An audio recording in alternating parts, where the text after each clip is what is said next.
ओम हरि तत्सत। संत वाणी। दृश्य की विमुखता।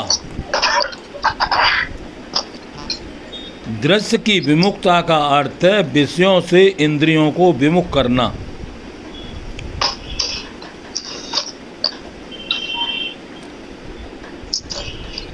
जब सर्व इंद्रियां अपने अपने विषय से विमुख हो जाती हैं तब इंद्रियां मन में विलीन हो जाती हैं और फिर मन बुद्धि में विलीन हो जाता है। मन के विलीन होते ही बुद्धि सम हो जाती है। बस यही दृश्य से विमुख होना है।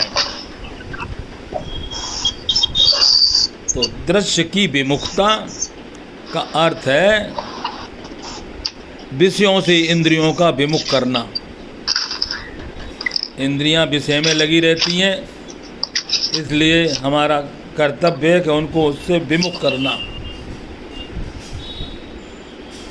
जब सर्व इंद्रियां अपने अपने विषय से विमुख हो जाती हैं, सारी की सारी इंद्रियां अपने विषय को छोड़ देती हैं, तब इंद्रियां मन में विलीन हो जाती हैं।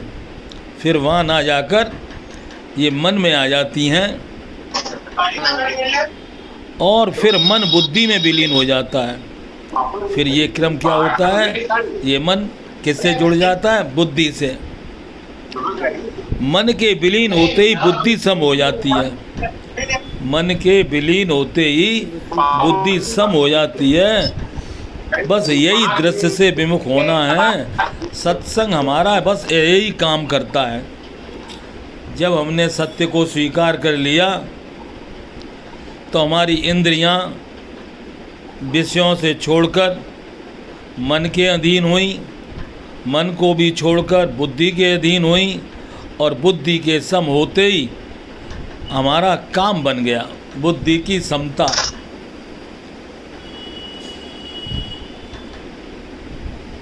वास्तव में हम सत्संग में बैठे हैं तो सत्संग में दो ही सत्य हैं। एक सत्य है कि जो मिला है वो अपना नहीं है, अपने लिए नहीं है। और दूसरा सत्य है जो हमने देखा है, जो हम देख रहे हैं, ये सदा एक जैसा नहीं रहेगा। तो सत्संग का मतलब होता है हमने सत्य को स्वीकार लिया, और जब हमने सत्य को स्वीकार लिया तो सब इंद्रियां अपने अपने विषय से विमुख हो गईं। गई कहाँ? बोले मन के पास। मन इनको कहाँ ले गया? बोले बुद्धि के पास। बुद्धि सम हो गई। बस यही दृश्य से विमुख होना, यही हमारे जीवन की प्रक्रिया है। इंद्रियां अविषय हो जाएं, मन निर्विकल्प हो जाए और बुद्धि सम हो जाए। आज जितनी परेशानी का कारण हमारी बुद्धि की विषमता है। विषमता का मतलब है बुद्धि में भेद पैदा हो गया है। क्या भेद पैदा हो गया है कि कुछ लोग समझते हैं हम जानते हैं और कुछ लोग समझते हैं कि हम नहीं जानते हैं। लेकिन हमारे साथ जितने लोग बैठे हैं वो ये बात नहीं कह सकते हम नहीं जानते हैं, और वक्ता भी ये नहीं कह सकता कि हम जानते हैं। अब तो हम सम हो गए, हम भी जानते हैं और आप भी जानते हो। हम भी जानते हैं और आप भी जानते हो। अब हम अनजान नहीं रहे। अनजान हम जभी तक थे जब इन इंद्रियों के पीछे पीछे दौड़ते थे।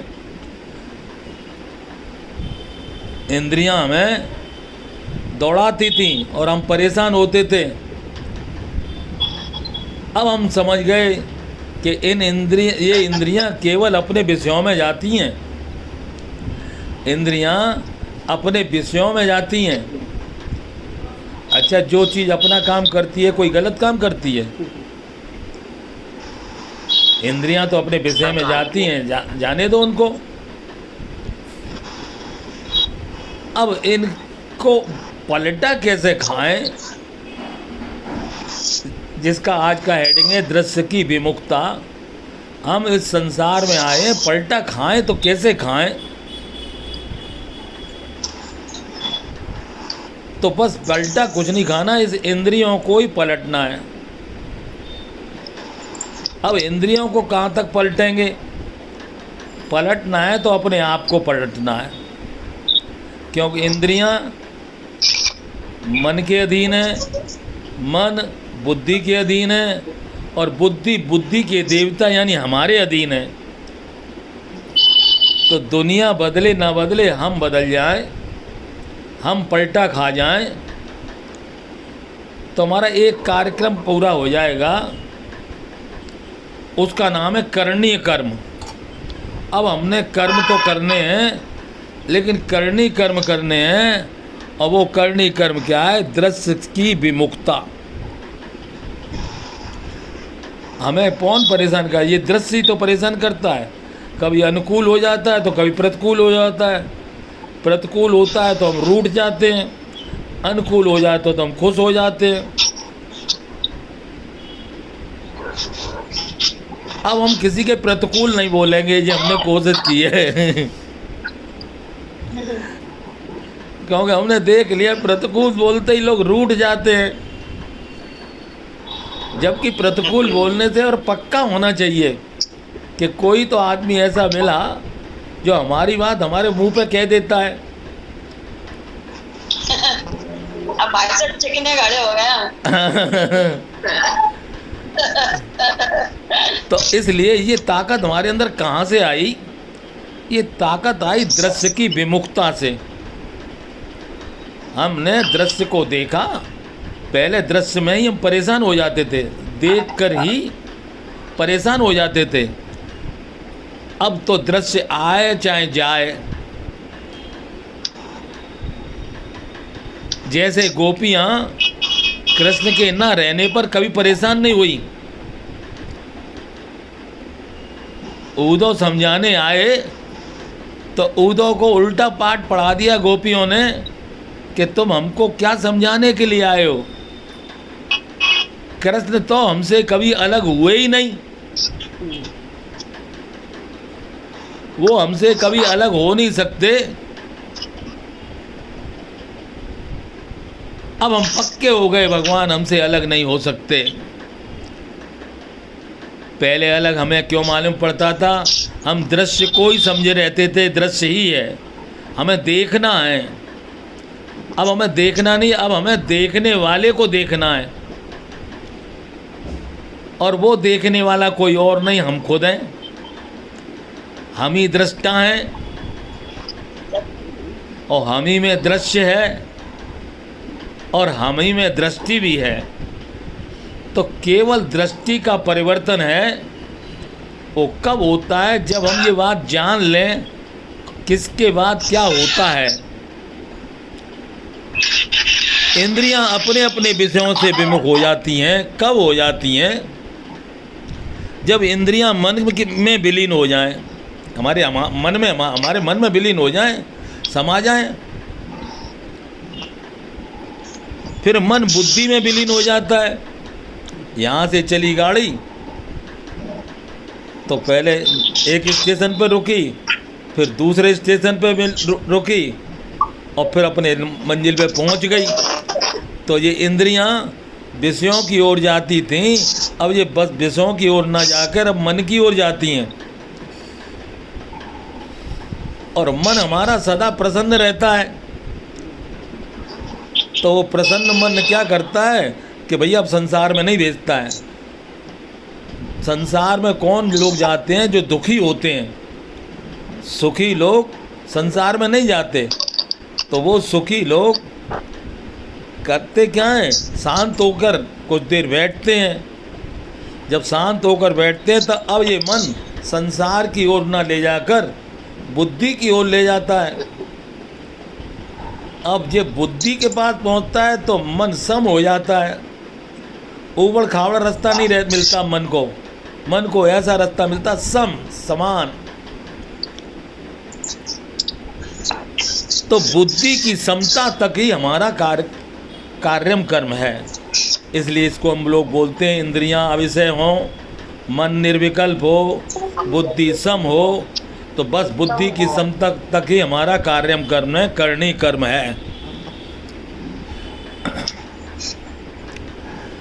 यह तभी संभव होगा जब भोग वासनाओं का अंत हो जाए।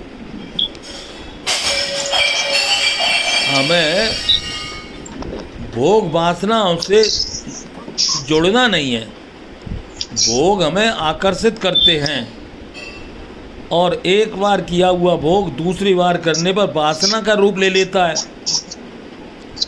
तो हमें भोग से भी हटना है और वासनाओं से भी हटना है।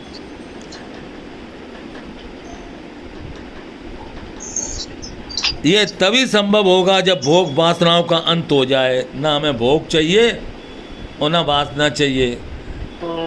कल क्या हुआ, कल क्या होगा, इसकी परवाह न करो। हम आज के आनंद में रहें। कल क्या हुआ, कल क्या होगा, इसकी परवाह न करें। गुरु ज्ञान में, गुरु ध्यान में, गुरु मोह में रहें। हम आज के आनंद में रहें। जब हम आनंद में रहेंगे तो हमें भोग वासना काहे को खींचेगी। आनंद माने परमात्मा। जब हम परमात्मा में विलीन हो गए तो अब हमें भोग वासनाएं नहीं आकर्षित करेंगी। भोग वासना का अंत करने के लिए देह से अपने को अलग करना अनिवार्य है। अब हम आपस में बैठे हैं तो इन भोग वासनाओं से कैसे अलग हों, तो अब पक्का कर लें देह अलग है और हम अलग हैं, शरीर अलग है और हम अलग हैं। तो जो शरीर हमसे अलग है तो उसका काम क्या है, शरीर अपना काम करता है और हम अपना काम करें। शरीर तो काम करता है, इंद्रियां क्या करती हैं, इंद्रियां विषय आने पर विषय में चली जाती हैं। अब हमने उसको समझ लिया और समझकर उससे विमुखता सीख ली तो इंद्रियां अविषय हो गई, मन निर्विकल्प हो गया, बुद्धि सम हो गई। और बुद्धि की समता में तो भैया योग हो जाता है, हमारे पास सामर्थ्य आ जाती है। अब हमें कोई ऐसा नहीं चाहिए जो हमें कुछ बताए। अब हमें खुद पता हो गया, हम खुद पलटा खा गए, हम बदल गए। तो जब हम बदल गए तो सारा खेल अब हमारे हाथ में आ गया। जब हम खेल हमारे हाथ में आ जाता है तो अभी तक खेल खिलाड़ी के हाथ में था, अभी तक खेल खिलाड़ी के हाथ में था। वो खिलाड़ी था और हम अनाड़ी थे। वो खिलाड़ी और हम अनाड़ी। अब अनाड़ी का काम क्या था, रोना, परेशान होना, दुखी होना है। अब तो दुखी नहीं होगे ना। नहीं। हम कुछ भी कहें, दुखी मत होना। नहीं। हमें जब आनंद मिल जाता है तो दुख सुख दोनों से ऊपर उठ जाते हैं। जब तक आनंद नहीं मिलता है तभी तक हम दुख और सुख को पसंद करते हैं। तो शरीर और संसार में दुख और सुख हैं। जब हमने अलग कर लिया तो हम आनंद अपने में है। जो चीज़ अपने में है अपने द्वारा मिलेगी, कोई और मिलाएगा उसको।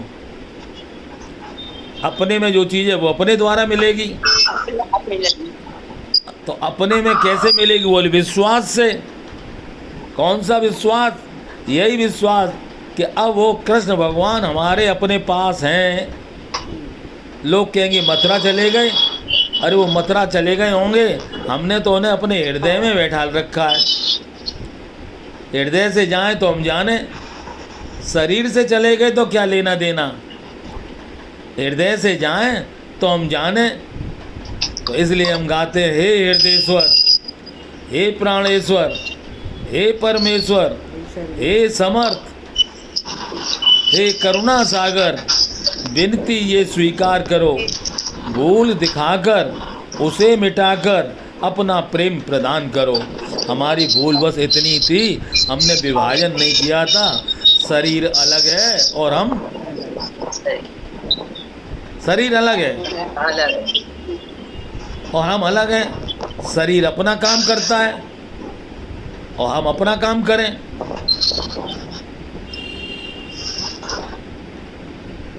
जिस प्रकार इंद्रियां विषयों को देखती हैं तथा उनमें प्रवृत्त होती हैं, उसी प्रकार मन इंद्रियों को देखता है तथा उसमें तद्रूप होता है, और बुद्धि मन को देखती है।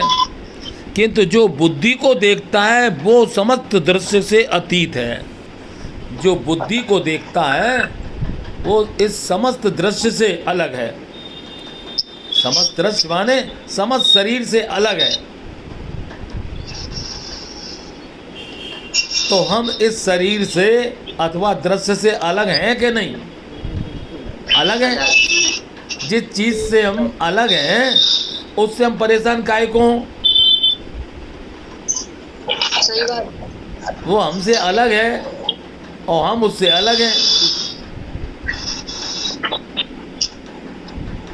और वो जो अलग है उसका नाम क्या है? वो हमारा निज स्वरूप है।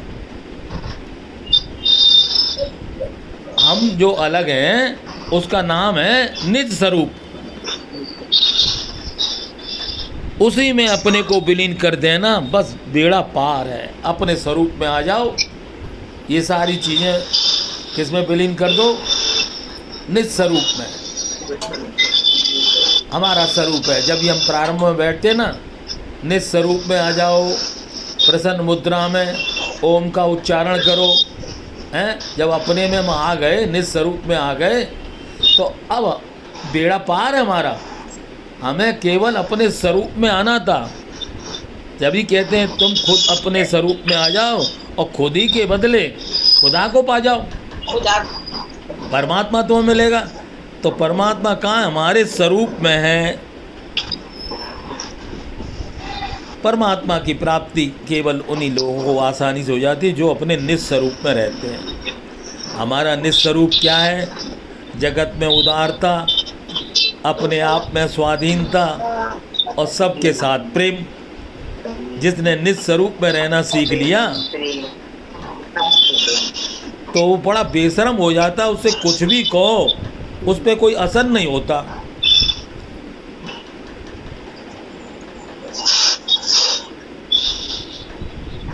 तो इतने पक्के हो गए हो, हम कुछ भी कह देते तो हमसे लोग कहते इतना कड़ा ना बोला करो।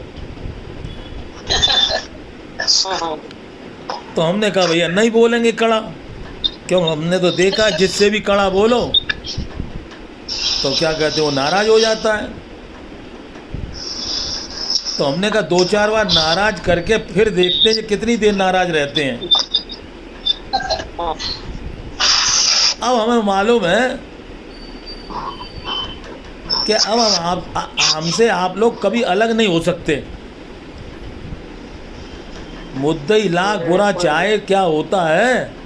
होता है जो मंजूर खुदा होता है। हमारे बुरे चाहने से, तुम्हारे बुरे चाहने से कुछ नहीं होने वाला। जो होना है वो होके रहेगा, होनी होके रहे। तो इसलिए विचार विनिमय में पक्का कर लो, एक तरफ हो रहा है और एक तरफ कर रहे हैं। तो अभी तक करने से हमें कुछ मिला नहीं और ना ही मिलने की उम्मीद है। इसलिए हम जितनी जल्दी हो सके होने में आ जाएं। करना शरीर का काम है, होना परमात्मा के हाथ में है। ए मनुष्य, तेरे हाथ में क्या है?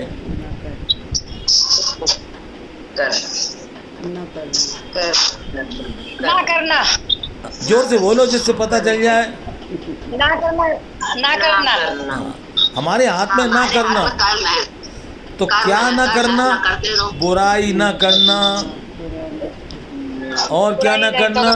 बुरा ना समझना, समझना, बुरा ना देखना, और बुरा ना चाहना। बुरा देखना, तुम्हारे पास यही तो 3 क्रिया हैं। करेंगे नहीं, न देखना, चाहेंगे नहीं और समझेंगे नहीं। जिस समय समझ जाती है तब बात समझ में आ जाती है।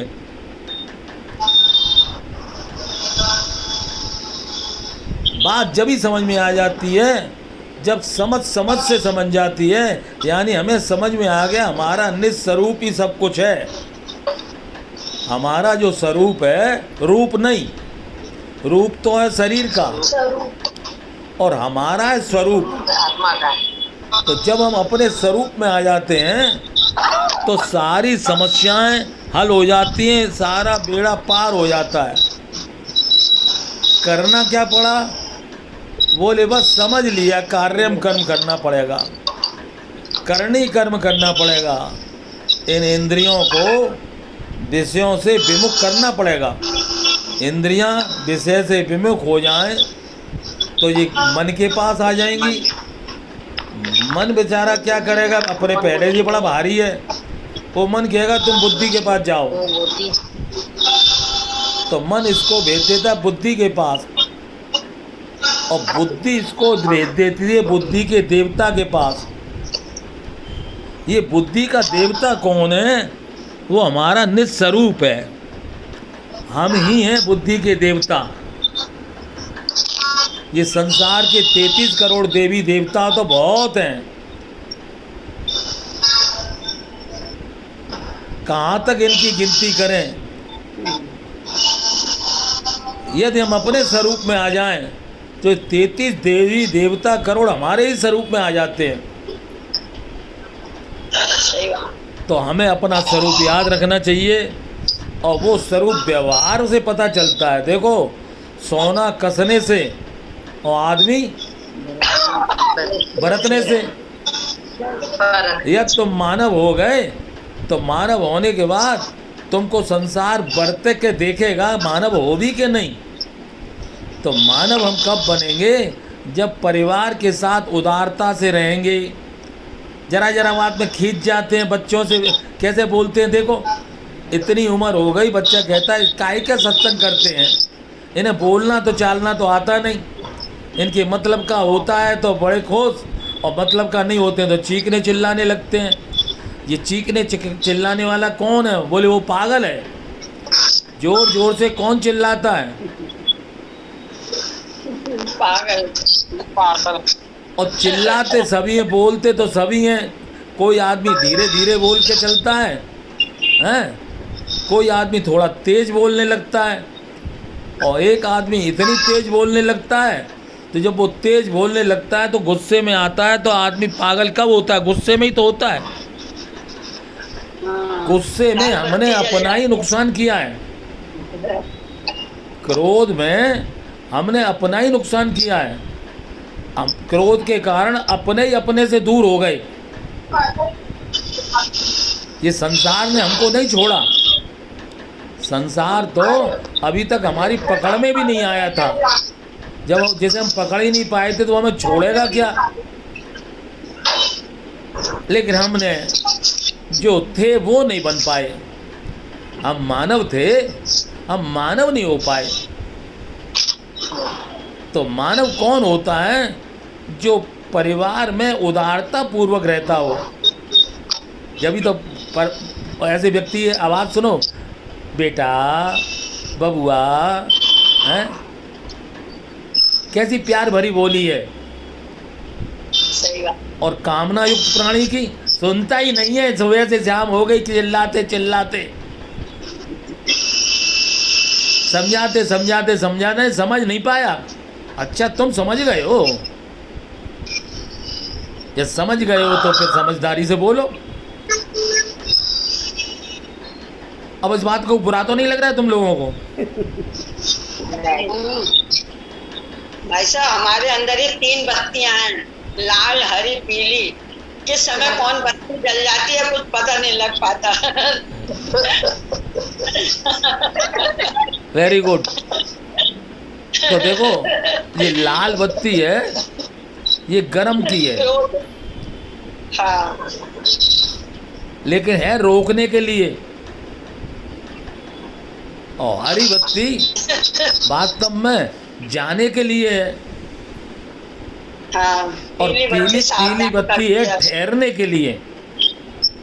अभी तक हम ठहर नहीं पाए।